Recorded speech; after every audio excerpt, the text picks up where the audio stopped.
లేని జీవితమును కోరుకొనకుము సోదరా, శ్రమలు లేని జీవితములో క్రమము దొరకదు సోదరి, శ్రమలు లేని జీవితమును కోరుకొనకుము సోదరా.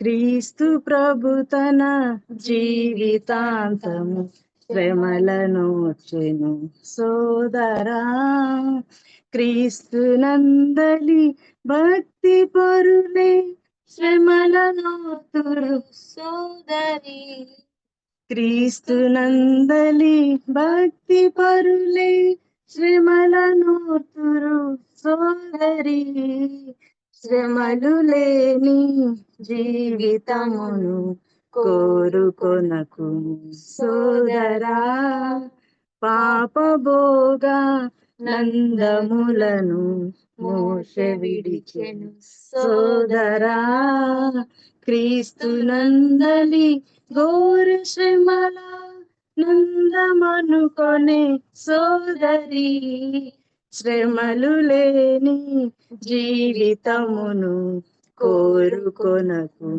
సోదరా, అగ్ని లాంటి శ్రమలు మనలను ఏమి చేయవు సోదరా, క్షణము శ్రమ పడి శాశ్వతముగా సౌఖ్యముందా బోధుము, శ్రమలు లేని జీవితమును కోరుకొనకు సోదరా, శ్రమలు బాధలు నందు వేళలు ప్రభువు మనతో నుండును, తాను మనతో నుండు వేళలో శ్రమలలో ఆనందమే, శ్రమలు లేని జీవితమును కోరుకొనకు సోదరా, శ్రమలు శోధన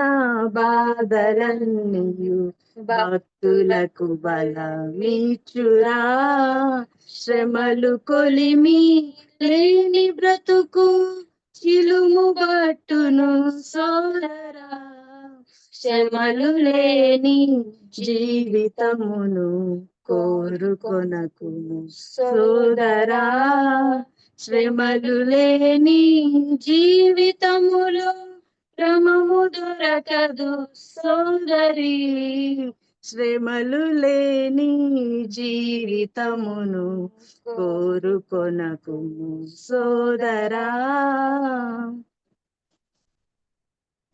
పరిమళ ఆంటీ మంచి దేవుడు మంచి స్వరం కూడా ఇచ్చినాడు నీకు, మల్టీ టాలెంటెడ్. చక్కని పాట. శ్రమలు నిజమే కదా, ఇప్పుడుండే వాళ్ళకి శ్రమలు వద్దు కదా, శ్రమలు ఉండకూడదు, కానీ దేవుడు అయితే కావాలంటారు. అట్లా కాదు కదా, శ్రమలలోనే దేవుని యొక్క విలువ, ఆయన యొక్క ప్రేమ, ఆయన యొక్క సహాయం ఏందో మనకు అర్థమవుతుంది. శ్రమలు లేకుంటే అసలు ఏందో నీకు అర్థం కాదు. నిజమే ఆ మాట. ఇది నన్ను దిద్దుము చిన్న ప్రాయం అనే పాటలో పేరడీ లాగా ఉంది కదా, అదే పాట. అది నన్ను దిద్దుము చిన్న ప్రాయం, ఆ పాట అది.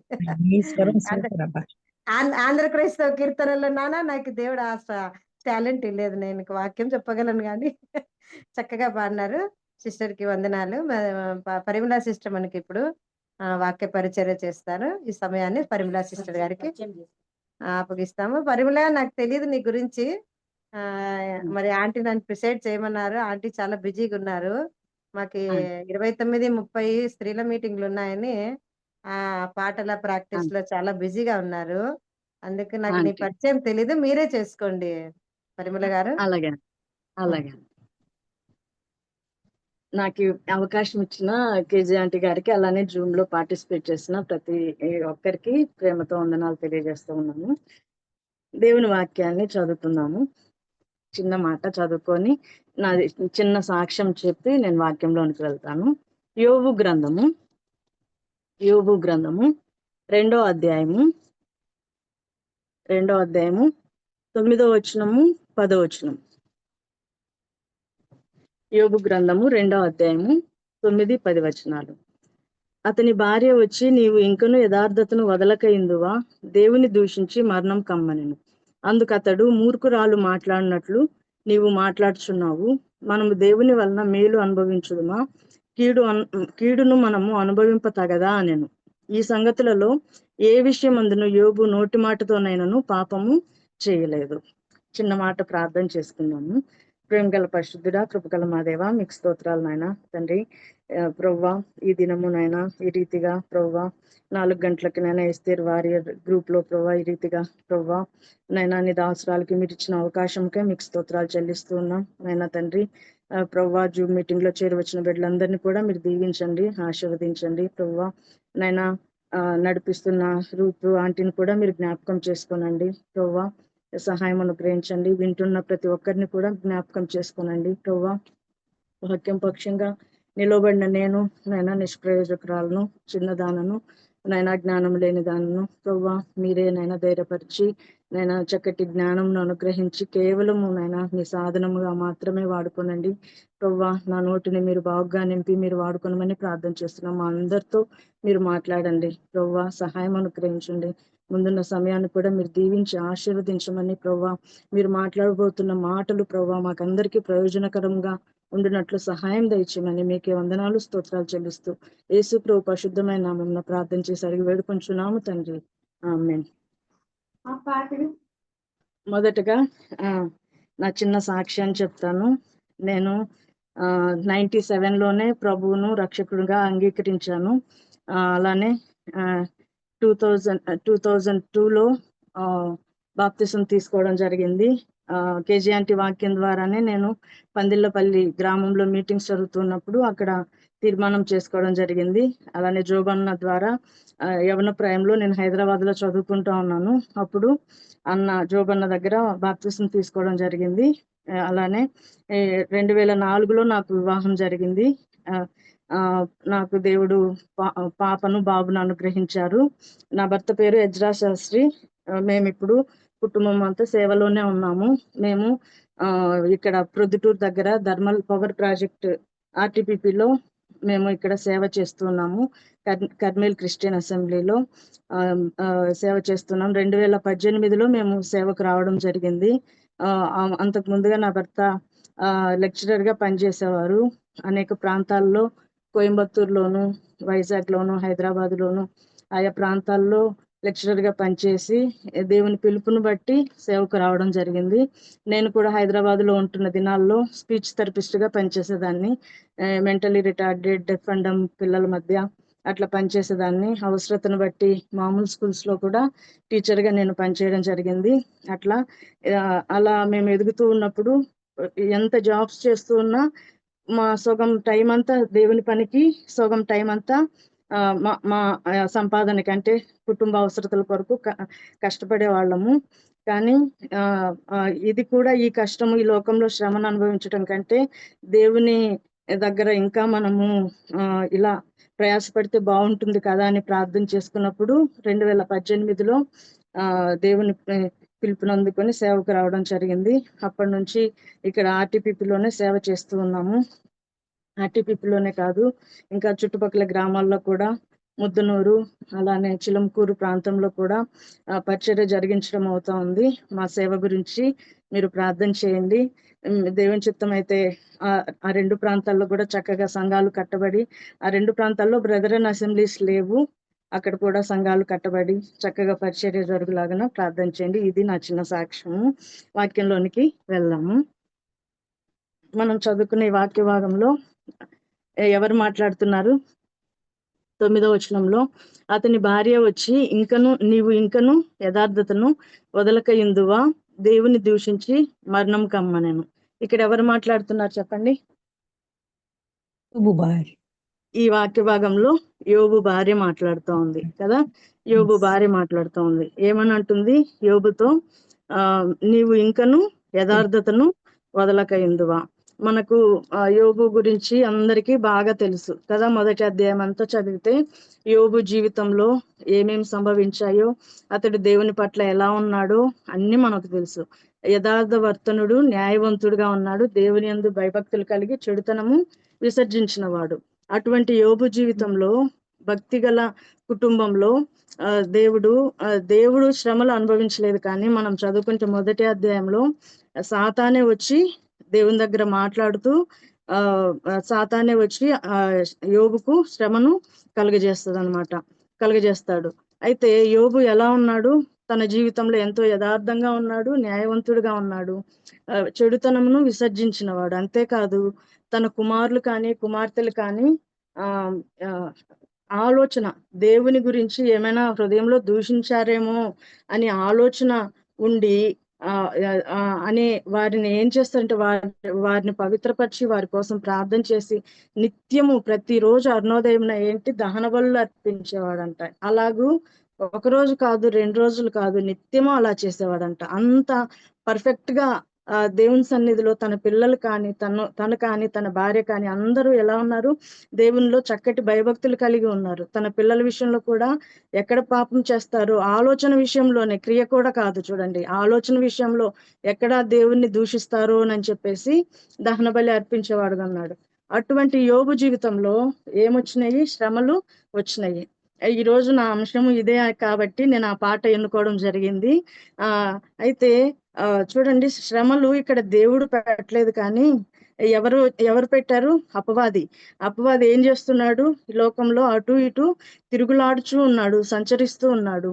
దేవుడు ఏదైతే యోబు గురించి దేవుడు పలికాడో ఆ మాటలో నుంచే అపవాది ఏం చేస్తున్నాడంటే దేవుణ్ణి ప్రశ్నిస్తా ఉన్నాడు. చూద్దాం, చూడండి, మొదటి అధ్యాయం 8వ వచనంలో, అందుకు యెహోవా, నీవు నా సేవకుడైన యోబు సంగతి ఆలోచించితివా? అతడు యథార్థవర్తనుడును న్యాయవంతుడినై దేవునియందు భయభక్తులు కలిగి చెడుతనము విసర్జించిన వాడు, భూమి మీద అతని వంటి వాడెవడను లేడు అని అడుగగా అపవాది అంటున్నాడు. చూడండి, యోబు ఊరకయ్యే దేవునియందు భయభక్తులు కలవాడాయన నీవు అతనికిని అతని ఇంటి వారికిని అతనికి కలిగిన సమస్తమునకును చుట్టూ కంచె వేస్తేవు కదా. నీవు అతని చేతి పనిని దీవించుట చేత అతని ఆస్తి దేశంలో బహుగా విస్తరించి ఉన్నది అని చెప్పేసి ఏమంటున్నాడు? 11వ వచనంలో, అయినను నీవు ఇప్పుడు నీ చేయి చాపి అతనికి కలిగిన సమస్తమును మొత్తిని ఎళ్ళ అతను నీ ముఖం ఎదుటనే దూషించి నిన్ను విడిచిపోవునని యెహోవాతో అనగా.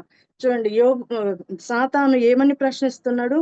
యోబు ఊరకయ్యే దేవుని యందు భయభక్తులు కలవాడాయనా అంటున్నాడు. దేవుని మాటలను పట్టుకొని ఏం చేస్తున్నాడు సాతాను? దేవునితో మాట్లాడుతున్నాడు యోబు గురించి.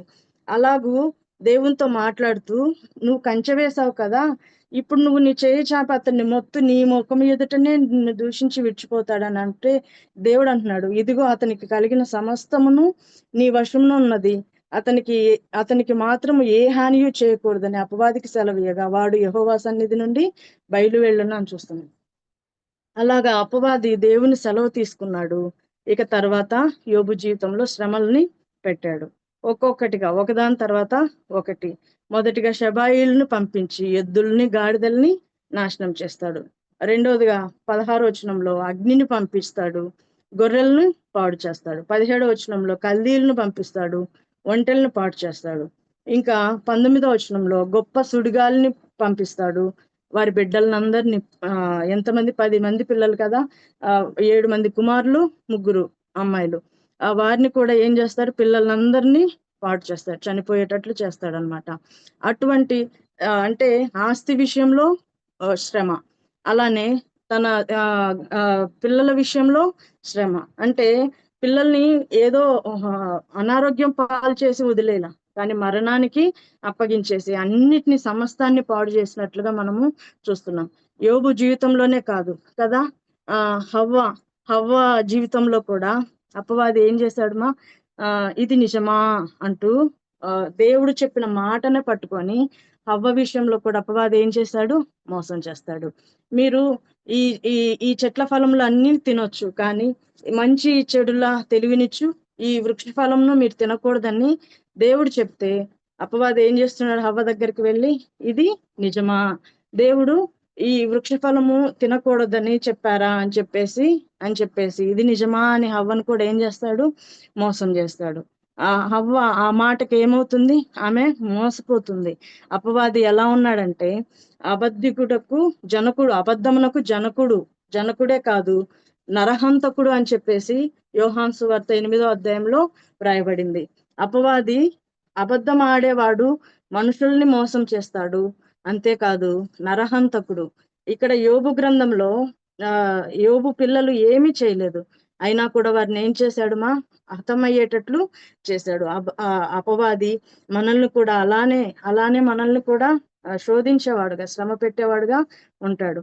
అయితే ఇంత శ్రమ పడినా కూడా యోబు అయితే చూడండి, మొదటి అధ్యాయం 20వ వచనంలో ఇవన్నీ తెలిసిన వెంటనే అప్పుడు యోబు లేచి తన పై వస్త్రంను చింపుకొని తల వెంట్రుకలు గొరిగించుకొని నేల మీద సాష్టాంగ నమస్కారం చేసి ఇట్లా నేను నా తల్లి గర్భంలో నుండి దిగంబరినై వచ్చి దిగంబరినై అక్కడికి వెళ్ళేదను. యెహోవా ఇచ్చెను, యెహోవా తీసుకుని పోయెను, యెహోవా నామమునకు స్తుతి కలుగును గాకంటూ ఈ సంగతులలో ఏ విషయమందును యోబు ఏ పాపమును చేయలేదు, దేవుడు అన్యాయం చేసినని చెప్పలేదు. ఇక్కడ యోబు ఏ పాపం చేయలేదంట.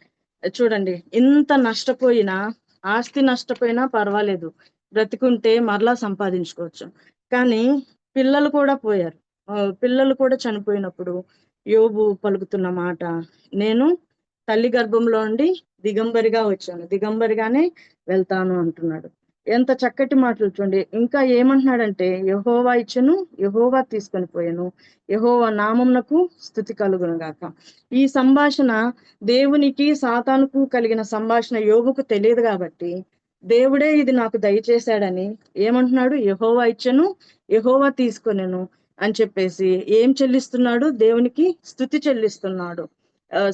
స్తుతి చెల్లించి ఈ సంగతులలో ఏ విషయమందును యోబు ఏ పాపము చేయలేదంటున్నాడు. అపవాది చూడండి, తన పిల్లల్ని తీసుకున్నాడు, ఆస్తిని తీసుకున్నాడు, కానీ తన భార్యని తీసుకోలేదు. ఎందుకని అంటే యోబు ఈ మాటలు మాట్లాడాడు, అంటే తన భార్య ద్వారానైనా యోబును శోధించవచ్చు అని చెప్పేసి అపవాది అనుకున్నాడేమో, ఆమెను తీసుకోలేదు. ఇప్పుడు యోబు ఏ పాపం ఏది దేవుని విషయంలో ఏ మాట కూడా తప్పుగా పలకలేదు. ఇప్పుడు సాతానికి ఏం కలిగింది సాతానికి సిగ్గు. అంటే యోబు ఇంకా ఎలా ఉన్నాడు, దేవుని విషయంలో ఎంతో యథార్థంగా ఉన్నాడు. దేవుడు తప్పు చేశానని ఒక్క మాట కూడా, తప్పు చేశాడని ఒక్క మాట కూడా చెప్పట్లేడు. అటువంటి యథార్థతను చూచి సాతానుకి ఇంకా ఇంకా ఏం కలిగింది, వ్యసనం కలిగింది. ఇంకా 2వ అధ్యాయంలో కూడా ఏం చేస్తున్నాడు అపవాది, అటు ఇటు తిరుగులాడుతూ వస్తున్నాడు. ఇంకొక సంభాషణ కూడా సాతానుకి దేవునికి మధ్య జరిగింది. చూడండి, 2వ అధ్యాయం 2వ వచనం.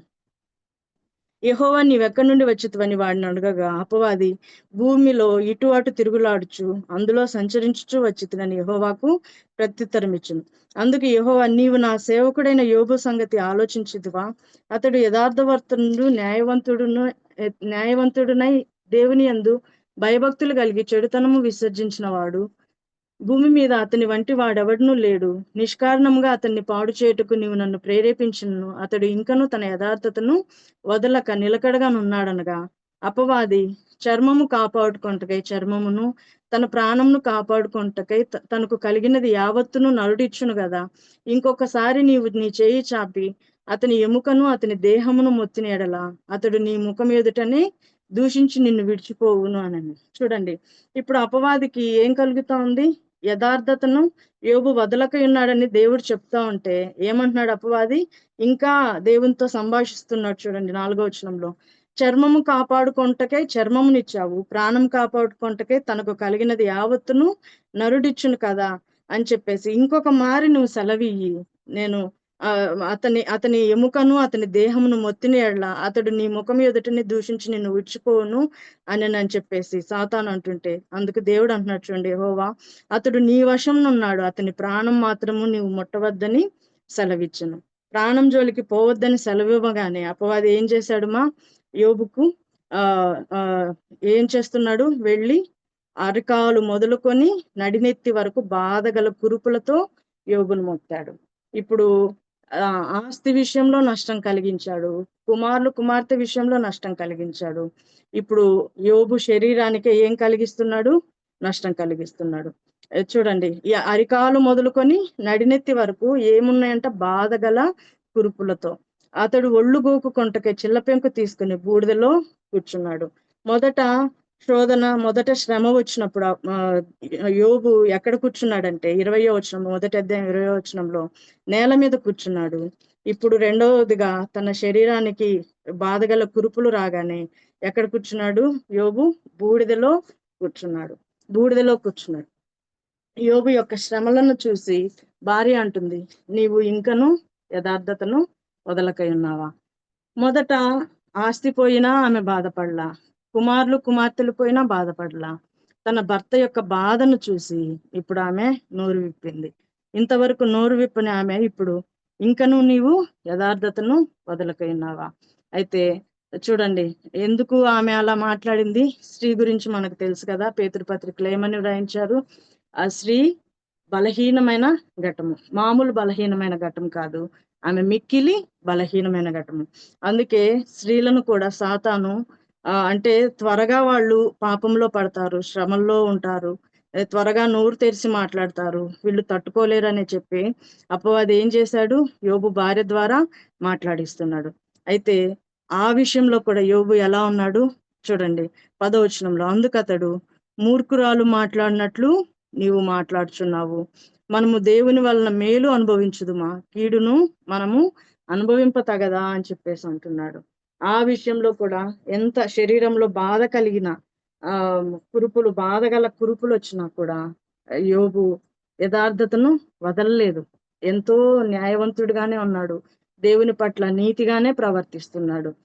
కీర్తనల గ్రంథంలో మనం చూస్తే యథార్థవంతుడు కానీ నీతిమంతుడు కానీ దుర్వార్తకు జడియడంట.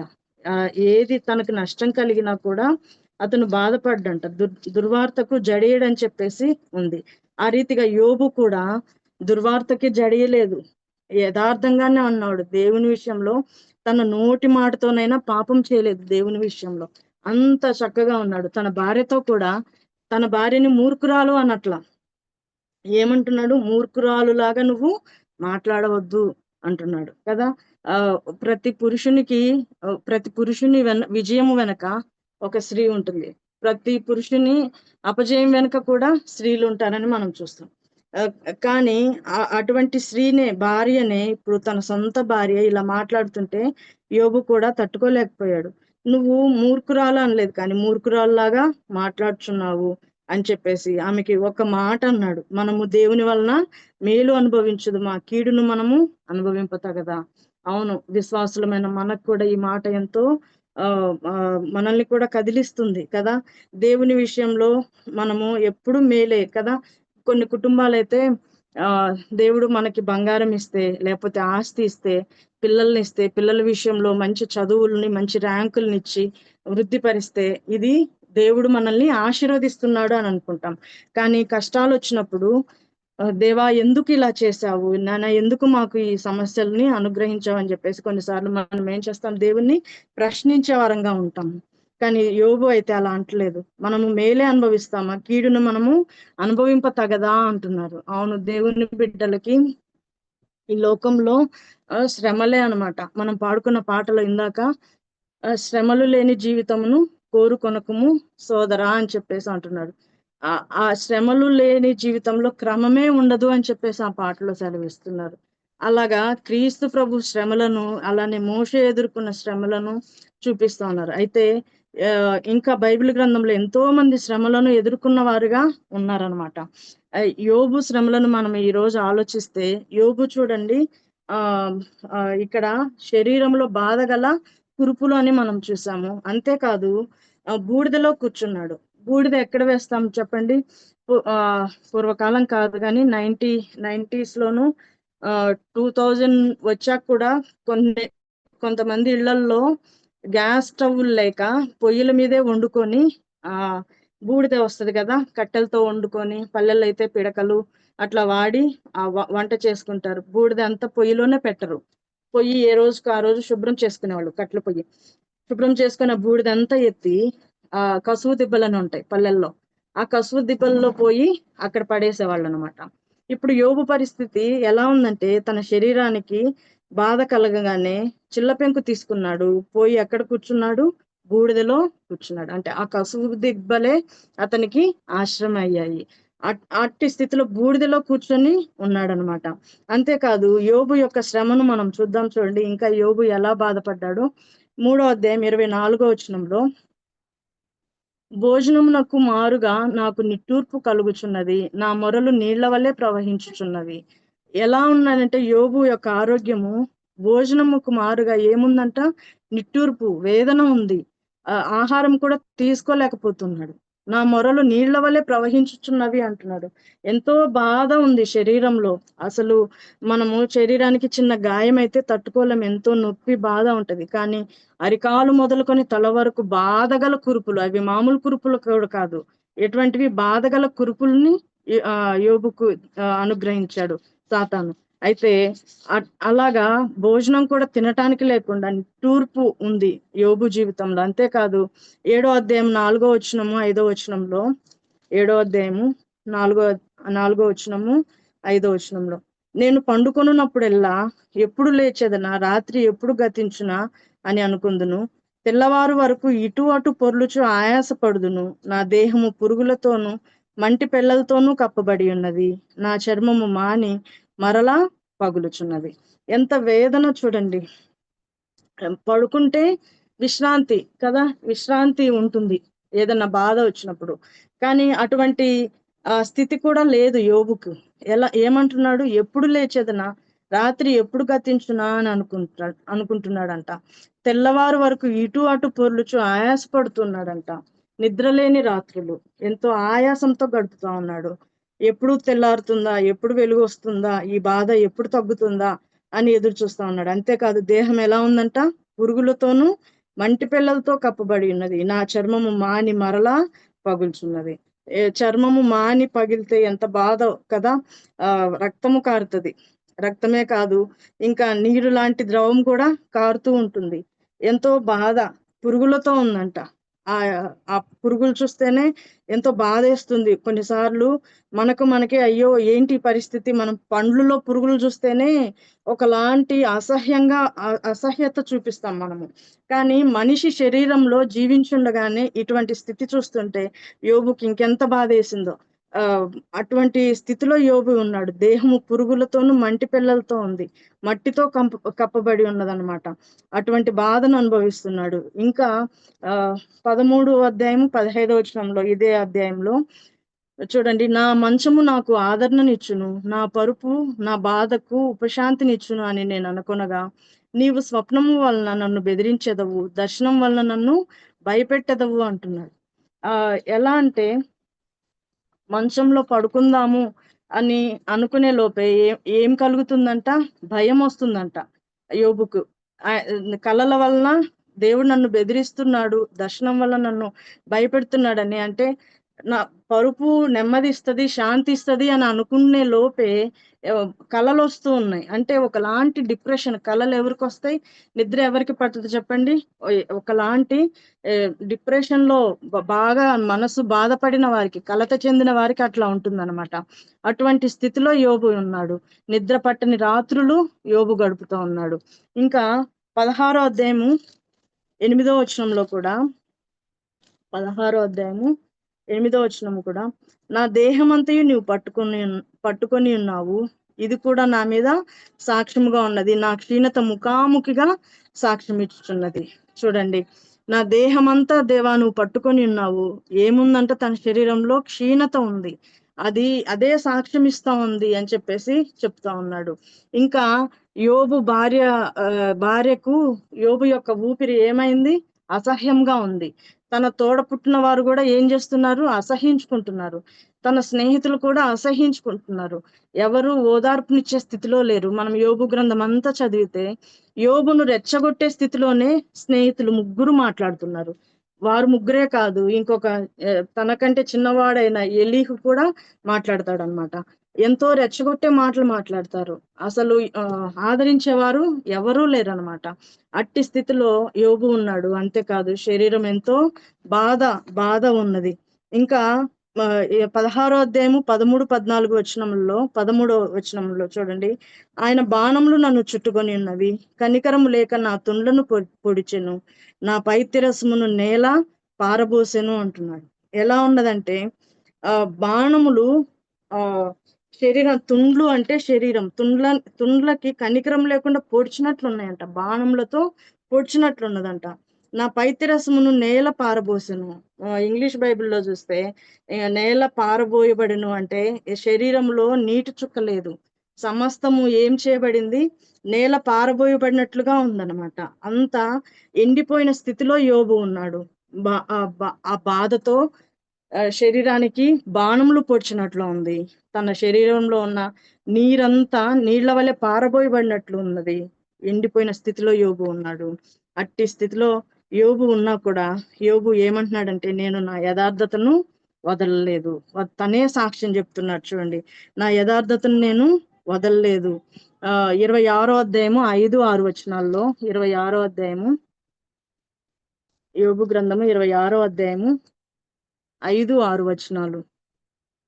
మీరు చెప్పినది న్యాయమని నేనేమాత్రమును ఒప్పుకొనను, మరణము వరకు నేనెంత మాత్రమును యథార్థతను విడువను, నా నీతిని విడువక గట్టిగా పట్టుకొందును అంటున్నాడు. నా ప్రవర్తన అంతటి విషయంలో నా హృదయం నిందింపదు అని అంటున్నాడు. చూడండి, యోబు యథార్థతను వదలలేదు, గట్టిగా పట్టుకున్నాడు, నీతిని విడవలేదు కదా. యోబు గురించి దేవుడు 1వ అధ్యాయం 1వ వచనంలో చెప్పింది అదే, యథార్థవర్తనుడు, న్యాయవంతుడు, చెడుతనమును విసర్జించిన వాడు అని. ఇన్ని శ్రమలు వచ్చినా, ఇన్ని శోధనలు వచ్చినా యోబు మాత్రము యథార్థతను విడవలేదు. మరణము వరకు నేను ఎంత మాత్రమును యథార్థతను విడవను, నా నీతిని విడవక గట్టిగా పట్టుకుంటానంటున్నాడు. నా ప్రవర్తన అంతటి విషయంలో నా హృదయం నన్ను నిందింపదు అని అంటున్నాడు. ఎంత అంటే ఇంకా చాలా వచనాలు ఉన్నాయి. యోబు తన ఎముకలైతే తన శరీరంలో లెక్కింపవచ్చంట. అంతగా యోబు బాధను అనుభవిస్తా ఉన్నాడు. చూడండి, 19వ అధ్యాయం 20వ వచనంలో, నా ఎముకలు నా చర్మముతోనూ నా మాంసముతోనూ అంటుకొని ఉన్నవి, దంతముల అస్థి చర్మము మాత్రము నాకు మిగిలింపబడి ఉన్నది అంటున్నాడు. అంతగా అంటే ఎముకలు చర్మముతో నా మాంసంతో అంటుకొని ఉన్నవి అంటే ఆ బాధతో చిక్కిపోయి ఉన్నాడు. దంతముల అస్థి చర్మం మాత్రమే నాకు మిగిలింపబడి ఉన్నది అంటే ఏం కనిపిస్తుంది, మా ఎముకల మీద చర్మము మాత్రమే ఉంది, ఏ మాత్రము కండలేదు, మజిల్ లేదు. అలాగా చిక్కిపోయి ఉన్నాడు. దేవుని హస్తం నన్ను మొత్తి ఉన్నది అని చెప్పేసి చెప్తున్నాడు. ఎంతో బాధ, ఎంతో వేదన అనుభవిస్తున్నా కూడా నేను నా యథార్థతను విడిచిపెట్టలేదు అని చెప్పేసి చెప్తున్నాడు యోబు. ఎంతో ఇంకా 30వ అధ్యాయము 17వ వచనంలో కూడా చూడండి, ఎముకల గురించి మాట్లాడుతున్నాడు. రాత్రి వేళను నా ఎముకలు నాలో విరగగొట్టబడినట్లున్నవి, నన్ను బాధించు నొప్పులు నిద్రపోవు అంటూ చెప్తా ఉన్నాడు. అంత బాధను అనుభవిస్తూ కూడా యోబు దేవుని విషయంలో ఎంతో యథార్థముగా ఉన్నవాడుగా ఉన్నాడు. ఇంకా 13వ అధ్యాయంలో కూడా ఒక మాట మాట్లాడతాడు చూడండి, యోబు 13వ అధ్యాయము 15వ వచనము. ఇదిగో ఆయన నన్ను చంపినను నేను ఆయన కొరకు కనిపెట్టుచున్నాను, ఆయన సన్నిధిని నా ప్రవర్తన న్యాయమని రుజువుపడుతును అంటున్నాడు. ఇన్ని బాధలు భరిస్తూ కూడా యోబు ఏమంటున్నాడు, ఇంకా ఏమంటున్నాడు, నన్ను చంపినా కూడా నేను ఆయన కొరకు కనిపెడతానంటున్నాడు కదా. విశ్వాసులమైన మనకు ఇది ఒక ప్రశ్న. 2వ అధ్యాయంలోనే 10వ వచనంలో అన్నాడు కదా, దేవుని వలన మనము మేలునే అనుభవిస్తాం, ఆ కీడును అనుభవింప తగదా అని చెప్పేసి.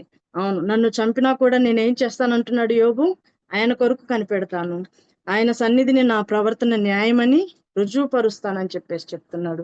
అలాగా యోబు ఎంతో న్యాయంగా, నీతిగా, యథార్థంగా ఉన్నాడు. దుర్వార్తకి ఆయన జడియలేదు, ఎంతో స్థిరముగా ఉన్నాడు. విశ్వాసులమైన మనం కూడా మనకు ఇట్టి శ్రమలే వస్తాయి కదా. కుటుంబాల్లో మరణము ఉంటుంది, అలానే అనారోగ్యము ఉంటుంది, అలానే ఆర్థిక పరిస్థితులు ఉంటాయి, పిల్లల ద్వారా, మాట వినని పిల్లల ద్వారా ఎంతో వేదన ఉంటుంది కదా. ఇంకా కొంతమంది భర్తలు, మాట వినని భర్తల ద్వారా, భార్యల ద్వారా ఎంతో వేదన, కుటుంబంలో కొన్ని చెప్పుకోలేని సమస్యలు ఉంటాయి. కానీ యోబు అయితే ఎలా ఉన్నాడు, యథార్థతను వదలక ఉన్నాడు. మనం కూడా దేవుని కొరకు జీవిస్తూ ఉన్నప్పుడు మన జీవితంలో కూడా ఇట్టి పరిస్థితే మనకు కూడా ఉండాలన్నమాట. ఎన్ని శ్రమలైనా రాని, ఎన్ని కష్టమైన పరిస్థితులైనా రాని, ఎలా ఉండాలంట? దేవుని కొరకు నమ్మకముగా మనము జీవించాలంట. అంతేకాదు యోబు జీవితంలోనే కాదు, ఆ ఇంకా మనం కొంతమంది భక్తులను చూస్తే, పౌలు కూడా ఒకప్పుడు ఎంతో దేవుని బిడ్డల్ని హింసించేవాడు కదా. ఆ హింసించేవాడు, కానీ దేవుని దర్శనం వలన బాగుపడి దేవుణ్ణి ఆ అంగీకరించిన తర్వాత ఎంతో సేవ జరిగిస్తాడు.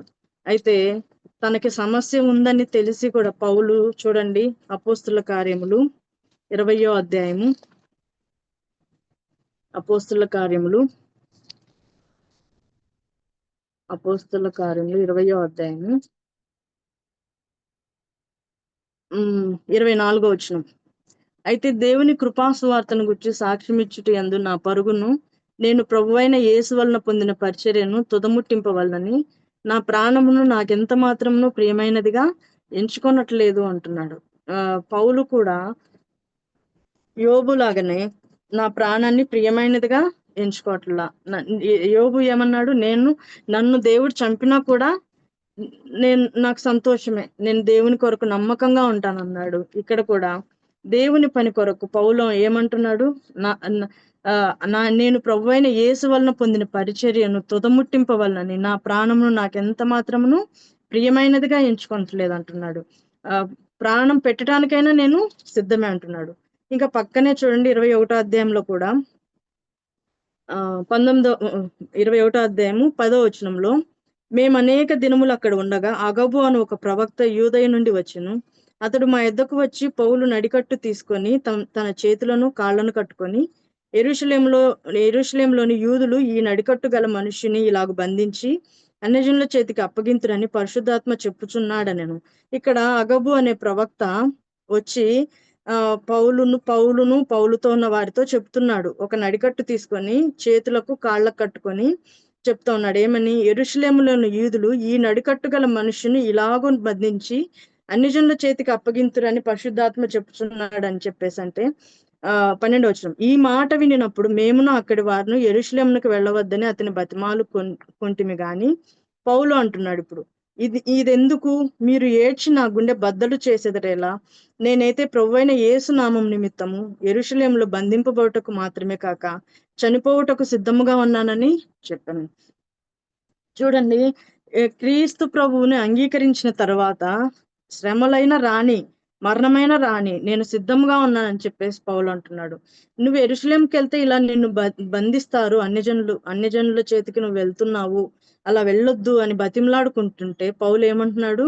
మీరు ఇలా ఎందుకు చేస్తున్నారు? నా గుండె బద్దలు చేసేది ఎలా, ఎందుకు ఏడుస్తున్నారు మీరు అని చెప్పేసి అంటూ యెరూషలేంలో బంధింపబోటకు మాత్రమే కాక చనిపోవటకు కూడా సిద్ధముగా ఉన్నాడు కదా. పౌలు ఎన్ని శ్రమలు వచ్చినా నేను ఎదుర్కొంటాను అని చెప్పేసి అంటున్నాడు. అంతేకాదు అటువంటి శ్రమలు వచ్చినాయి, మరణము, ఎంతో తన జీవితంలో ఎన్నో బాధలు, జైల్లో ఉండటము అన్ని జరిగింది. కానీ పౌలు అయితే చివరికి పూర్ణముగా సువార్తను ప్రకటించి సేవ చేసిన వాడుగా ఉన్నాడు. ఎటువంటి శ్రమలకు జడేలేదు, బాధపడలా. ఏ మరణమైన రాని నేను సిద్ధంగా ఉంటానని చెప్పేసి పౌలు కూడా అన్నాడు. చివరికి ప్రభు కొరకు హతసాక్షి అయ్యాడనమాట. అలా పౌలే కాదు, బైబిల్ గ్రంథంలో దావీదు భక్తుడు కూడా అంటాడు, దేవా నీ కోపము వలన నేను బూడిదను ఆహారముగా తీసుకుంటున్నానని చెప్పేసి 102వ కీర్తనలో నా పానీయంతో నా కన్నీళ్లు కలుపుకుంటున్నాను అని చెప్పేసి అంటాడు దావీదు భక్తుడు కూడా.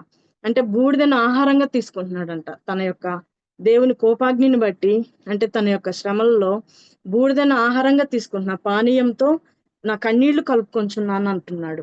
అంటూ నువ్వు నన్ను పైకెత్తి పారవేసి ఉన్నావు. దేవుడు పైకెత్తి అంటే పారవేసి అంటే ఎక్కడ పారవేస్తాడు?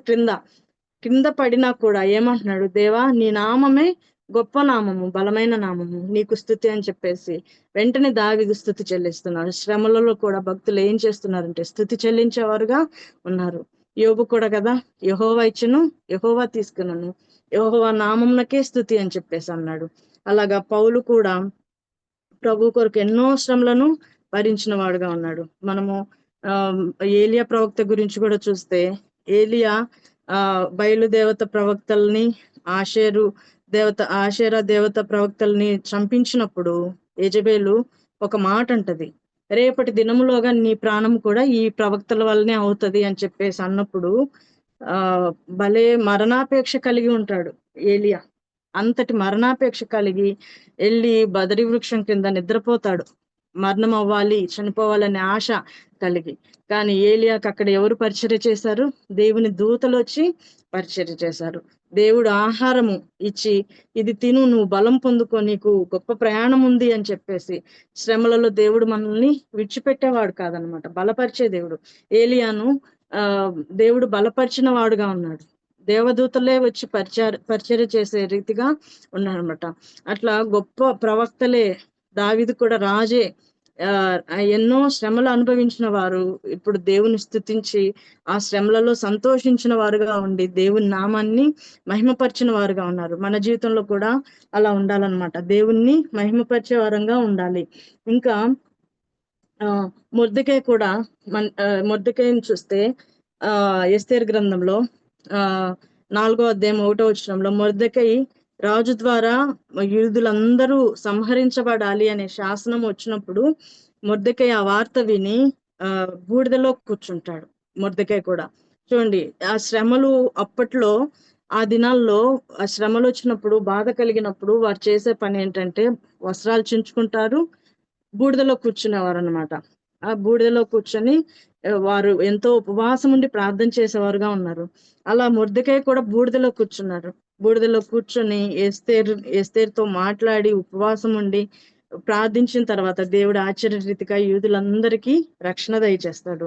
అంతేకాదు మొర్దెకై కూడా మంచి ఉన్నత స్థితిని దేవుడు అనుగ్రహిస్తారనమాట. అందుకే హెబ్రీయులకు రాసిన పత్రికలో ఏమని చెప్పబడిందంటే, హెబ్రీయులకు రాసిన పత్రిక 12వ అధ్యాయము 11వ వచనంలో, మరియు ప్రస్తుతమందు సమస్త శిక్షయు దుఃఖకరముగా కనబడునే గాని సంతోషకరముగా కనబడదు, అయినను దాని యందు అభ్యాసం కలిగిన వారికి నీతి అను సమాధానకరమైన ఫలం ఇచ్చును అంటున్నాడు. సమస్త శిక్ష ఎలా ఉంటుందంట? దుఃఖకరమే.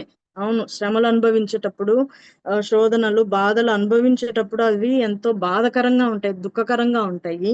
కానీ అవి కనబడునే కానీ సంతోషకరంగా కనబడవు. అయినను దాని యందు అభ్యాసం కలిగిన వారికి ఏముంటుందంట? నీతి అను సమాధానకరమైన ఫలం ఇచ్చును. శ్రమలలో కూడా అభ్యాసం అంట. చూడండి, అభ్యాసము ఉంటే అది మనకేం ఫలం ఇస్తుందంట? నీతి సమాధానకరమైన ఫలం ఇస్తాయి అని చెప్పేసి చెప్తున్నాడు. అంతేకాదు ఇక్కడ హెబ్రీయులకు రాసిన పత్రికలో కూడా చూస్తే 11వ అధ్యాయము, హెబ్రీయులకు రాసిన పత్రిక 11వ అధ్యాయంలో మోషే కూడా ఏమని, మోషే చూడండి 26వ వచనం, 11వ అధ్యాయం 26వ వచనం, విశ్వాసమును బట్టి ఐగుప్తు ధనం కంటే క్రీస్తు విషయమైన నింద గొప్ప భాగ్యమని ఎంచుకొని అల్పకాలము పాపభోగము అనుభవించుట కంటే దేవుని ప్రజలతో శ్రమ అనుభవించుట మేలని యోచించి. మోషే కూడా ఏమని కోరుకున్నాడు? ఆ యొక్క ఐగుప్తు దేశంలో ఫరో కుమార్తెకి కుమారుడు అనిపించుకోవడం కంటే అక్కడ ఐగుప్తు ధనము కంటే ఏమని ఎంచుకున్నాడు? క్రీస్తు విషయమైన నింద గొప్ప భాగ్యమని ఎంచుకున్నాడు. ఇంకా అంతేకాదు, దేవుని ప్రజలతో ఏమనుభవించాలంట? శ్రమ అనుభవించుట మేలని. చూడండి, కొన్ని విషయాల్లో శ్రమలు మేలు, ఎందుకంటే అవి మనల్ని పరిపూర్ణులుగా చేస్తాయి అన్నమాట. శ్రమలు అనుభవించడం, ఇది ఎందుకు వచ్చిందా అని మనము దేవుణ్ణి ప్రశ్నించడం కంటే ఆ శ్రమలలో దేవుని పాదాలు పట్టుకొని మనము ముందుకెళ్తే కనుక దేవుడు మనల్ని పరిపూర్ణులుగా చేస్తాడనమాట. అందుకే దేవుని ప్రజలతో శ్రమ అనుభవించడం మేలని అనుకున్నాడు మోషే. అలానే ఇదే అధ్యాయంలో 35 నుంచి 38 వరకు మనం చదివితే చూడండి, స్త్రీలు మృతులైన తమ వారిని పునరుత్థానం వలన మరలా పొందిరి, కొందరైతే మరి శ్రేష్టమైన పునరుత్థానం పొందగోరి విడుదల పొందనొల్లక యాతన పెట్టబడిరి, మరి కొందరు తిరస్కారములను, కొరడా దెబ్బలను, మరి బంధకములను, ఖైదును అనుభవించిరి, రాళ్లతో కొట్టబడిరి, రంపములతో కోయబడిరి, శోధింపబడిరి, ఖడ్గముతో చంపబడిరి, గొర్రె చర్మములను, మేక చర్మములను వేసుకొని దరిద్రులై ఉండి శ్రమపడి హింస పొందుచు అడవులలోను, కొండల మీద, గుహలలోను, సొరంగములలోను తిరుగులాడుచు సంచరించిరి. అట్టి వారికి ఈ లోకము యోగ్యమైనది కాదు. ఈ లోకంలో ఏముంటాయని చెప్తున్నారు? శ్రమలే ఉంటాయని చెప్తున్నారు. చూడండి, ఆ స్త్రీలు మృతులైన వారిని పొందారు పునరుత్థానం వలన. కొందరైతే శ్రేష్టమైన పునరుత్థానం పొందగోరి విడుదల పొందనొల్లక ఏం చేయబడ్డారంట? యాతన పెట్టబడ్డారంట. యాతన, బాధ. ఇంకా మరికొందరు తిరస్కారములను, కొరడా దెబ్బలను. ఈ అధ్యాయం అంతా చూస్తే విశ్వాసుల పట్టీ కదా. విశ్వాసుల పట్టీలో కొందరి పేర్లు దేవుడు రాయించారు, కొందరి పేర్లు రాయించలేదు. అయితే ఆ కొందరిలో ఏం చేయబడ్డారంట? కొందరు తిరస్కారములను, కొరడా దెబ్బలను, మరి బంధకములను, ఖైదును అనుభవించిరి కదా. అవును, ఎన్నో కొరడా దెబ్బలు, బంధకాలు, జైల్లో వేయబడ్డారు, తిరస్కరించబడ్డారు, రాళ్లతో కొట్టబడ్డారు, రంపంలతో పోయబడ్డారు కదా. మనకైతే ఇటువంటి శ్రమలు లేవులేండి. మనమైతే మానసికంగానో శారీరకంగానో మనం బాధపడతామేమో, కానీ ఇప్పట్లో అయితే అంటే దేవుని బిడ్డలకైతే ఉన్నాయి. మనం చూస్తూ ఉంటాం కదా, రోజు ప్రార్థనా లిస్ట్ లో మనకు రోజు మెసేజ్ వస్తుంది. ఉత్తరప్రదేశ్, ఛత్తీస్గఢ్ ఆయా రాష్ట్రాల్లో దేవుని పిల్లలు ఖైదులో ఉంచబడ్డారని అలా మనం చదువుతూ ఉంటాం.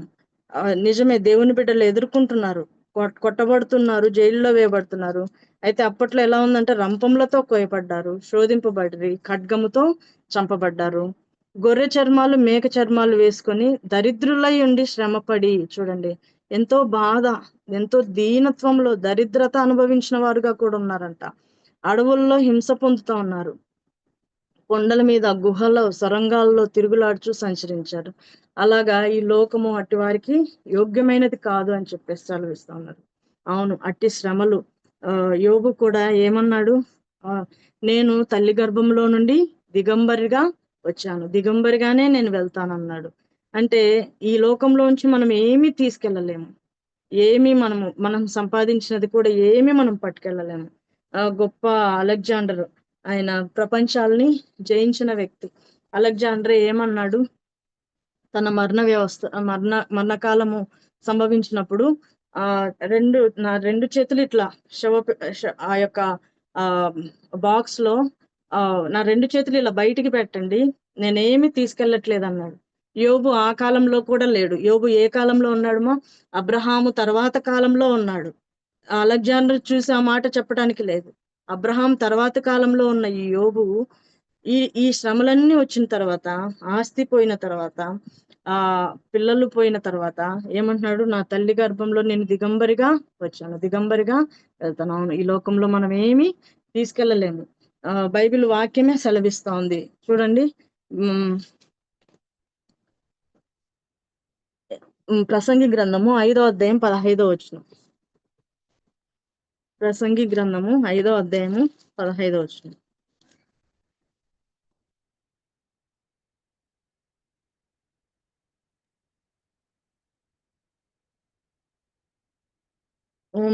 వాడు ఏ ప్రకారముగా తల్లి గర్భం నుండి వచ్చిన ఆ ప్రకారముగానే తాను వచ్చినట్లే దిగంబరిగానే మరలా పోవును. తాను ప్రయాసపడి చేసుకున్న దానిలో ఏదైనాను చేత పట్టుకొని పోవడం. ఈ లోకంలో అనుకుంటాం మనం సంపాదించింది మన పిల్లలకి, మన పిల్లల తర్వాత తరాలకు వస్తుంది అని మనం అనుకుంటామే, కానీ మన పిల్లలు కాదు కదా, మన తరాలు ఎన్ని గతించినా ఎవ్వరు కూడా ఏది ఈ లోకంలో నుంచి తీసుకెళ్లరేనంట. ఎలా దిగంబరిగా వస్తాం అలానే మనము పోతాం. ఇంకా కీర్తనల గ్రంథంలో కూడా అంటారు, 49:17 వచనంలో, కీర్తనల గ్రంథము 49వ అధ్యాయము 17 వచనంలో, వాడు చనిపోనప్పుడు ఏమీ కొనుపోడు, వాని ఘనత వాని వెంట దిగదు అంటున్నాడు. చూడండి, 16 వచనంలో కూడా, ఒకడు ధన సంపన్నుడైనప్పుడు వాని ఇంటి ఘనత విస్తరించినప్పుడు భయపడకుము, వాడు చనిపోనప్పుడు ఏమీ కొనుపోడు, ఘనత కూడా వాని వెంట రాదంట. చనిపోతే కొద్ది రోజులే వారి గురించి మనం మాట్లాడుకుంటాం, తర్వాత మర్చిపోతాం. అలాగా ఎంత గొప్పవారైన ధనికులైన టాటానే మనం చూసుకున్నాం. రతన్ టాటా, ఆయన చనిపోయాడు, ఎంతో ఆస్తి, ఆయనకి భార్య లేరు, పిల్లలు లేరు, ఎంతో ఆస్తిని సంపాదించుకున్నాడు. దేశ విదేశాల్లో కూడా ఆస్తులు ఉన్నాయి. ఏమి ఆయన గురించి కొద్ది రోజులు మాత్రమే మాట్లాడారు. ఆయన ఘనత ఆయన వెంట కూడా పోలేదన్నమాట. ఈ లోకంలో ఎన్ని సంపాదించినా వ్యర్థమే అన్నమాట. ఎన్ని సంపాదించి ఏది చేసినా, ఇప్పుడు యోబు పలికినట్లే, మనము దిగంబరులుగానే పోవాల్సింది.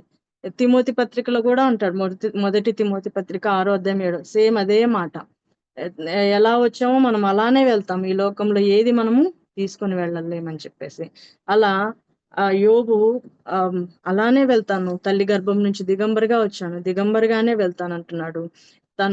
తన ఆస్తి, ఎడ్లు, గొర్రెలు, గాడిదలు, ఒంటెలు, ఆస్తి విషయంలో కూడా ఏ మాత్రము బాధపడలా. ఎందుకంటే బైబిల్ గ్రంథంలో ధనము గురించి ఏమని వ్రాయించాడంటే అది అస్థిరమైన ధనము అని చెప్పేసి రాశాడు. అవును, ఈ లోకంలో మనము దాని యందు నమ్మిక అనేది ఉంచకూడదు. అస్థిరమైన ధనము, దాని మీద నమ్మిక ఉంచొద్దు అంటున్నాడు. అంతే, ధనవంతుల్ని దేవుడు ఒక గులాబీ పువ్వుతోనో మల్లె పువ్వుతో దేనితో పోల్చలా. యాకోబు పత్రికలో గడ్డి పువ్వుతో పోల్చాడు. గడ్డి పువ్వు అంటే ఆ ధనవంతుడు కూడా అంట తన దీన దశ యందు సంతోషించాలంట. దరిద్రుడు తన యొక్క ఉన్నత దశ యందు సంతోషించాలంట. అయితే ధనవంతుని గురించి చెప్తూ గడ్డి పువ్వు లాంటి వాడు గాలి కానీ ఎండ కానీ తగిలితే ఏమవుతుంది? మా గడ్డి పువ్వు అది వాడిపోతుంది, రాలిపోతుంది. ధనము కూడా అటువంటిదే అని చెప్పేసి చెప్తా ఉన్నాడు. అటువంటి ధనము యందు నమ్మిక ఉంచకూడదు అంటున్నాడు. అవును, యోబు అలానే ఉన్నాడు. దాని మీద నమ్మిక ఉంచలా. బిడ్డల్ని తీసుకున్నా కూడా యెహోవా ఇచ్చిన యెహోవానే తీసుకోనేనని చెప్పేసి స్తుతి చెల్లిస్తున్నాడు. అలాగా యోబు నేను దిగంబరిగానే వెళ్తాను అని చెప్పేసి కూడా చెప్తున్నాడు అనమాట. ఇంకా యోబు గురించి యాకోబు పత్రికలో కూడా చూడండి ఏమని చెప్పబడుతోందో. యోబు గురించి యాకోబు పత్రిక 5వ అధ్యాయం 11వ వచనం.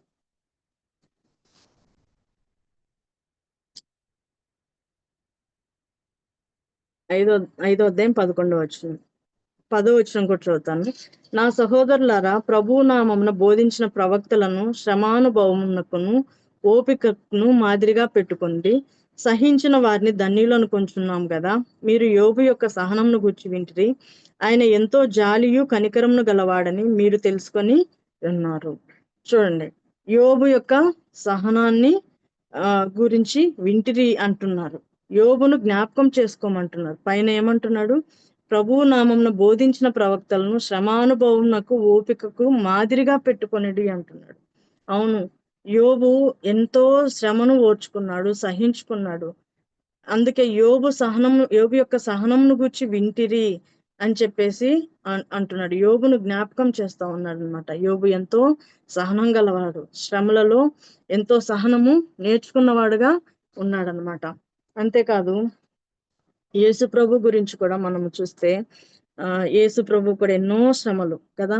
యేసు ప్రభువు తన నోటి మాటతో కానీ క్రియతో కానీ ఎటువంటి పాపము ఆయన చేయలేదు, ఎటువంటి తప్పు ఆయన చేయలేదు. ఏం చేయబడ్డాడు ఆయన భూమి మీద ఉన్నంత కాలము ఒకరికి సహాయం చేసాడు, కానీ ఆయన ఎవరికి అన్యాయం చేయలేదు. కానీ తను మరణించవలసి వచ్చినప్పుడు అసలు పిలాతు దగ్గరికి కానీ కైపా దగ్గరికి కానీ హేరోదు వారి దగ్గరికి వెళ్తూ ఉన్నప్పుడు అసలు ఆయనలో ఏ తప్పు కనుగొనలేకపోయారంట. కనుగొనలేకపోయినా అతన్ని యేసు ప్రభువుని ఎంతో నిందించారు, అపహసించారు, దూషించారు. ఎంతగానో ఆయన గురించి చీట్లు వేస్తూ కూడా ఆయనను అపహాస్యం చేస్తా ఉన్నారు. అయినా ఏ తప్పు చేయని ఆయన్ని సిలువ మరణానికి అప్పగించారు. పిలాతు కూడా ఏం చేశాడు? ఇతనిలో ఏ తప్పిదం నాకు కనిపించట్లేదు, మీ ఇష్టం వచ్చినది మీరు చేసుకోండి అని చేతులు కూడా కడిగేసుకొని వెళ్ళిపోయాడు. నీతిమంతుడు అంటూనే పిలాతు ఏం చేశాడు? సిలువ మరణానికి యేసు ప్రభువుని అప్పగించాడు. యేసు ప్రభు కూడా ఎన్నో ఎదుర్కొన్నాడు. మాటల ద్వారా ఎన్నో బాధలు ఆయన అనుభవించాడు. అయితే ఆయన ఎలా ఉన్నాడు? శరీరధారి అయి ఉన్న దినాల్లో ఎంతో వేదనతోను రోదనతో కన్నీళ్లతో ప్రార్థనలు చేస్తూనే ఆ యొక్క బాధను తట్టుకున్నాడు అనమాట. హెబ్రీలకు రాసిన పత్రికలోనే చూడండి 5వ అధ్యాయము 7-8 వచనాల్లో ఆయన ప్రార్థనలు చేసి భయభక్తులు కలిగి ఉన్నందున అంగీకరింపబడినట్టు ఆయన కుమారుడై ఉండి తాను పొందిన శ్రమల వలన విధేయత నేర్చుకున్నాడు. శ్రమలు ఏం నేర్పిస్తాయంట? విధేయత నేర్పిస్తాయంట. అలాగా యేసు ప్రభు కూడా శ్రమల నుండి విధేయత నేర్చుకున్నాడు. అంతేకాదు సిలువ వేయబడినప్పుడు కూడా సిలువలో వేలాడుతున్నాడు యేసు ప్రభువు. వేలాడుతుంటే రోడ్డు మీద జనాలు పోతూ, నువ్వు దేవుడు అని చెప్పావు కదా, నిన్ను నువ్వే రక్షించుకొని దిగు అని అపహాస్యం చేస్తున్నారంట. చూడండి, ఆయన బ్రతికున్నప్పుడు ఏ తప్పు చేయలేదు, ఆయన శిలువ మరణానికి అప్పగించారు. శిలువ మరణం పొందుతున్న, శిలువలో వేలాడుతున్న టైంలో కూడా ఏం చేస్తున్నారు ప్రజలు? ఆయన్ని అపహాస్యం చేస్తున్నారు. ఆయన జీవించిన కాలంలో ఏ తప్పు చేయలా. సిలువలో చూస్తే, ఆ బాధ చూస్తే, మనకైతే ఎవరన్నా బాధపడుతున్నా, ఏడుస్తున్నా, వారి శ్రమలో వారు బాధపడుతుంటే మనం కూడా బాధపడతాం. కానీ ప్రజలకు అటువంటి బాధ లేదు. ఏం చేస్తున్నారు? ఆ అపహాస్యం చేస్తా ఉన్నారు. అపహాస్యం చేస్తూ చేస్తూ తండ్రికి, నా దేవా నా చెయ్యి, నన్ను ఎందుకు చేయి విడిచితివని తండ్రికి తన ఆత్మను అప్పగించుకొని మరణిస్తాడు యేసు ప్రభు. అలా ఎన్నో శ్రమలు ఆయన అనుభవించి తిరిగి 3వ దినమున లేచాడు. ఈ లోకాన్ని, అపవాదిని జయించాడు.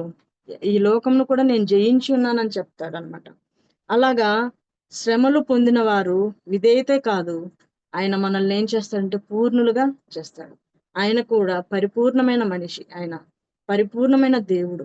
ఆయన ఇంకా పేతురుపత్రికలో అంటాడు శ్రమల గురించి చెప్తూ, మొదటి పేతురుపత్రిక 4వ అధ్యాయము 1వ వచనము, క్రీస్తు శరీరమందు శ్రమ పడెను గనుక మీరును అట్టి మనసును ఆయుధముగా ధరించుకొనుడి. చూడండి, క్రీస్తు శ్రమ పడినట్లే మనం కూడా శ్రమ పడవలసి వస్తుందని అట్టి మనసు ఆయుధంగా ధరించుకోమంటున్నాడు. అలాగా క్రీస్తు కూడా శరీరమందు శ్రమ పడ్డాడు. మనం ఆయన పిల్లలముగా మనము కూడా ఏం పడాలి? ఈ లోకంలో శ్రమలు అనుభవించే వారంగా ఉండాలి. అట్టి మనసును ఆయుధంగా ధరించుకోండి అంటున్నాడు. అంతేకాదు, ఇక్కడ చూడండి, ఆ శ్రమలు ఎటువంటి శ్రమలో అంట 12వ వచనం, ఇదే అధ్యాయం 12వ వచనంలో, ప్రియులారా మిమ్మును శోధించుటకు మీకు కలుగుచున్న అగ్ని వంటి మహాశ్రమను గుచ్చి మీకేదో ఒక వింత సంభవించినట్లు ఆశ్చర్యపడుకుడి. క్రీస్తు మహిమ బయలుపరచబడినప్పుడు మీరు మహానందముతో సంతోషించు నిమిత్తము క్రీస్తు శ్రమలలో మీరు పాల్గొనైనంతగా సంతోషించుడి అంటున్నాడు. శ్రమలలో ఏం చేయాలంట? మనము క్రీస్తు శ్రమలలో పాలువారైనంతగా మనం ఏం చేయాలంట? సంతోషించాలంట. అవును, శ్రమలు వస్తే మనం ఎంతో దుఃఖించిపోతాము, డిప్రెషన్కి వెళ్తాము, కన్నీరు కారుస్తాము, బాధపడతాము, దేవుని కూడా ప్రశ్నించే వారంగా ఉంటాము. కానీ ఆ శ్రమలలోనే ఎలా ఉండాలంట? క్రీస్తు శ్రమలలో మీరు పాలువారై ఉన్నంతగా సంతోషించమంటున్నాడు. సంతోషించాలంట, శ్రమలలో సంతోషం. అవును, నేను చదువుకుంటున్న దినాల్లో జోగన్న వాక్యం చెప్పేవారు, శ్రమలు వచ్చినప్పుడు మనం దేవుని స్తుతించము, దేవాని ఈ బాధను తీసేయి, ఈ శ్రమను తీసేయి అని అడుగుతాం. ఎంతసేపు ప్రార్థన చేసినా అది తీసేయనైనా అని అడుగుతానే ఉంటాం మనం. కానీ ఆ శ్రమలోనంట దేవుని స్తుతిస్తే వెంటనే మనకున్న శ్రమ మన నుంచి తొలగిపోతుందంట. అందుకే ఇక్కడ కూడా అంటున్నాడు, క్రీస్తు శ్రమలలో మీరు పాలివారై ఉన్నంతగా సంతోషించుడి. ఏమన్నాడు? మీరు మహానందంతోనూ సంతోషించు నిమిత్తము. శ్రమల తర్వాత మనకు ఆనందం కదా. ఈ లోకంలో శ్రమలు ఉంటాయి, ఈ లోకంను విడిచెళ్తే ప్రభుత్వం మనకు ఆనందం ఉంటుంది, సంతోషం ఉంటుంది. దూతల చేత దూతలందరితో పాటు మనం కూడా ఆయన స్తుతించే గుంపులో మనం ఉంటాం అనమాట. అలాగా ఈ లోకంలోనే మనకు శ్రమలు, ఈ శ్రమలు అనుభవించిన లోకంలో మనము ఆ శ్రమల వల్ల మనము నేర్చుకుంటాం అనమాట. అందుకు ఏ శ్రమ సంభవించినా కూడా ప్రభువుని స్తుతించాల. దేవా, ఈ శ్రమ ఇచ్చినందుకు వందనాలనైనా, ఎందుకు దీన్ని నా జీవితంలోకి ఎలో చేసావో కానీ నీకు వందనాలు ప్రభువా. దీన్ని బట్టి మిమ్మల్ని స్తుతిస్తున్నాం, ఈ అనారోగ్యం బట్టి స్తుతిస్తున్నాం, ఈ మరణాన్ని బట్టి స్తుతిస్తున్నాం. నీ చిత్తం ప్రభువా, నీ చిత్తమే జరుగుతోంది, మీకు వందనాలు నాయన అని చెప్పేసి మనము ఆ శ్రమలలో కూడా ఆయన స్తుతిస్తే మనల్ని ఎంతగానో ఆదరించే దేవుడుగా మనకు ఉంటాడనమాట. అంతేకాదు 19వ వచనంలో చూడండి, ఇదే అధ్యాయం 19వ వచనంలో, కాబట్టి దేవుని చిత్త ప్రకారం బాధపడువాడు సత్ప్రవర్తన గలవారై నమ్మకమైన సృష్టికర్తకు తమ ఆత్మలను అప్పగించుకునవాలని అంటున్నారు. చూడండి, బాధపడేవారు ఎవరికి అప్పచెప్పుకోవాలంట? నమ్మకమైన సృష్టికర్తకు తమ ఆత్మలను అప్పగించుకోవాలని చెప్పేసి చెప్తా ఉన్నారు. అట్లా మన శ్రమలన్నీ ప్రభువుకి అప్పచెప్పుకోవాలి. అంతేకాదు ఇదే పత్రిక 5వ అధ్యాయము 10వ వచనంలో, తన నిత్య మహిమకు క్రీస్తునందు మిమ్మును పిలిచిన సర్వకృపానిధి యగు దేవుడు కొంచెము కాలము మీరు శ్రమపడిన పిమ్మట తానే మిమ్మల్ని పూర్ణులుగా చేసి స్థిరపరిచి బలపరచును అంటున్నాడు. చూడండి ఏమంట, తన నిత్య మహిమకు క్రీస్తునందు మిమ్మల్ని పిలిచిన సర్వ కృపానిధి యొక్క దేవుడు. చూడండి, సర్వ కృపానిధి యొక్క దేవుడు, మనల్ని పిలిచిన దేవుడు, మనల్ని ఏర్పరచుకున్న దేవుడు, మనల్ని రక్షించుకున్న దేవుడు ఏం చేస్తాడంటమా, కొంచెం కాలం మీరు శ్రమ పడిన పిమ్మట తానే మిమ్మల్ని పూర్ణులుగా చేసి ఏం చేస్తాడంట, స్థిరపరుస్తాడు, బలపరుస్తాడు. దేవుడు మనల్ని స్థిరపరిచే దేవుడు, శ్రమల్లో విడిచిపెట్టేవాడు కాదు. ఏలియాని దేవుడు విడిచిపెట్టాడా?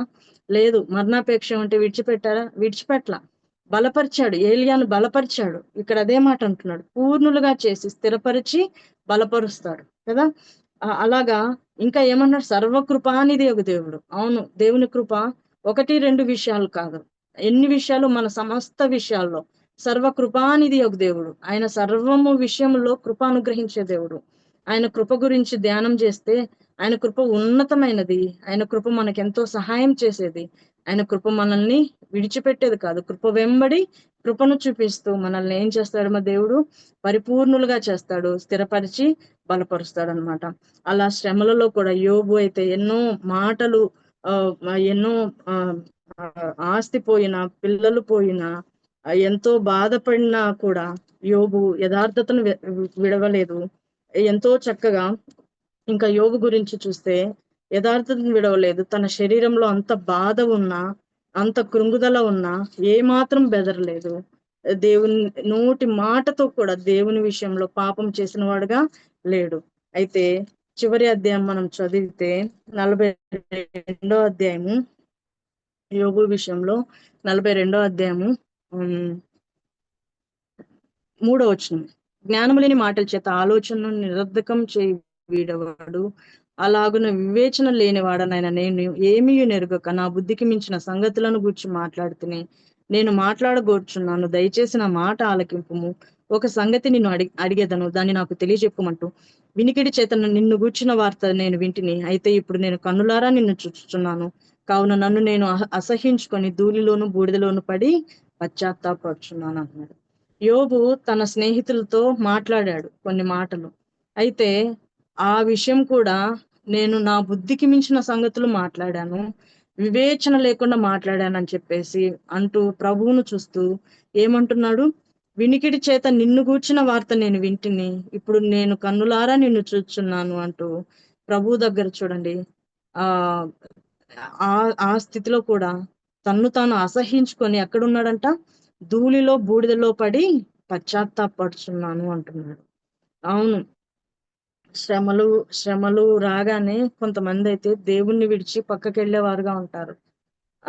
యోబు లాంటి శ్రమలు మనమైతే అంత శ్రమలు అనుభవించలేదు, కానీ అంటే శ్రమల గుండా వెళ్తూ ఉంటాము. కానీ యోబు అయితే తను మాట్లాడిన మాటలను గురించి కూడా, స్నేహితులతో మాట్లాడిన మాటల గురించి వివేచన లేకుండా నేను మాట్లాడాను ప్రభువా, అయినను నన్ను నేను అసహించుకొని బూడిదలో ధూళిలో కూర్చొని పశ్చాత్తాపడుతున్నా అని చెప్పేసి ప్రభు దగ్గర ఒప్పుకుంటాడు. అందుకే స్నేహితుల గురించి మీరు యోబులాగా యుక్తమైనది పలకలేదు అంటాడు. యోబు ఎంత అంటే అంత ఆస్తిపరుడు, అన్ని పోగొట్టుకున్నా కూడా ఏమాత్రము దేవుని మీద కోపం లేనివాడుగా, అన్ని పోగొట్టుకున్న యథార్థతను వదలలేదు. వదలక ఏమవుతున్నాడు, దీనుడుగా పశ్చాత్తాపడుతున్నాడు. అవును, ప్రభు సన్నిధిలో మనం ఎంతటి ఉన్నతమైన వారమైనా, ఎటువంటి వారమైనా కూడా మనము దీనులముగానే ఉండాలి. అందుకే దీన మనస్సు కలిగి ఉండు అని పేతురుపత్రికలో చెప్తాడు. యెషయా గ్రంథంలో కూడా, ఎవడు ఆయన సన్నిధిని దీనులై ఉంటారో వానినే నేను దృష్టించుచున్నాను అంటాడు అన్నమాట. అలాగా దేవుడు దీనులను ఆశీర్వదించేవాడు. యోబు ఎంతో దీనత్వంగా పశ్చాత్తాపడతాడు, దేవుని సన్నిధిలో ఒప్పుకుంటాడు, నేను అవివేకిని ప్రభువా, వివేచన లేకుండా మాట్లాడుతున్నాను అని. అటువంటి మనసును చూచి దేవుడు యోబుకు ఏం చేస్తాడమా, తన క్షేమస్థితిని మరలా దయచేసి 10వ వచనంలో, యెహోవా అతని క్షేమస్థితిని మరలా అతనికి దయచేసెను, యోబునకు పూర్వము కలిగిన దానికంటే 2 అధికముగా యెహోవా అతనికి దయచేసెను. చూడండి, అన్ని శ్రమలు మనము చదువుకున్న వాక్య భాగమే. పూర్ణులుగా చేస్తాడు, స్థిరపరుస్తాడు, బలపరుస్తాడు. యోబును దేవుడు విడిచిపెట్టాడుమా? ఏమీ విడిచిపెట్టలా. మరలా యోబును స్థిరపరిచాడు, క్షేమస్థితిని అనుగ్రహించాడు, 2 అధికముగా దయచేస్తాడు ఆస్తిని, పిల్లల్ని కూడా ఇస్తాడు. అంతకు ముందున్న పిల్లల కంటే సౌందర్యవతులు, ముగ్గురు కూతుర్లను సౌందర్యవతులను ఇస్తాడనమాట. యోబు ఇంకా ఎన్ని తరాలు చూస్తాడంటే అక్కడ తన కుమారులను 4 తరముల వరకు చూస్తాడు. యోబు భార్య అయితే నీవు ఇంకను యథార్థతను వదలకయున్నావా అని మాట్లాడిన భార్య నుంచే ఆమెను కూడా తీసుకోవాలి. ఆమె గర్భంలో నుంచే మరలా 10 మంది పిల్లల్ని ఇస్తాడు. దేవుడు విడిచిపెట్ల యోబును పూర్ణునిగా చేశాడు, స్థిరపరిచాడు, బలపరిచాడు. సర్వకృపానిధి దేవుడు మనకు కూడా తోడుగా ఉంటాడు అనమాట. యోబు జీవితంలో ఏ రీతిగా తోడుగా ఉండి శ్రమలలో తోడుగా ఉండి యోబును బలపరిచాడు, మన జీవితంలో కూడా మన ప్రభు మనకు తోడుగా ఉన్నాడు. ఇంకోటి జ్ఞాపకం చేసుకుంటే యోబు పాత నిబంధన కాల భక్తుడు కదా. క్రీస్తు ప్రభు మరణము చూడలేదు, ఆయన పునరుత్థానం చూడలేదు, ఆ ఆ వార్త కూడా వినలేదు. పాత నిబంధన కాల భక్తుడే ఇంత చక్కగా దేవుని పట్ల యథార్థత కలిగి నీతిగా ఉన్నాడు. మనకైతే మన ప్రభువు మన కోసము ఈ భూమి మీదకి దిగి వచ్చాడని, ఆయన మన కోసం మరణించాడు, మన కోసం తిరిగి లేచాడు. అంతేకాదు మన కోసం విజ్ఞాపన చేస్తున్నాడు, మన కోసం స్థలం సిద్ధపరుస్తున్నాడు. ఇన్ని తెలిసిన మనమే మన శ్రమలలో కూడా మనకు తోడుగా ఉంటాడు, మన శ్రమలను నుండి మనల్ని విడిపిస్తాడు అనే ధైర్యము, ఆయన వాక్యము మనకెంతో ఆదరణ కలిగించేది. నిజమే, ఆయన వాక్యము మనకిచ్చారు. అప్పటి కాలంలో వాళ్ళకి వాక్యం కూడా లేదు, ధర్మశాస్త్రం కూడా రాలా. కానీ మనకైతే దేవుని వాక్యం ఇచ్చాడు. ఎంతో ఆదరణ, ఎంతో ధైర్యము.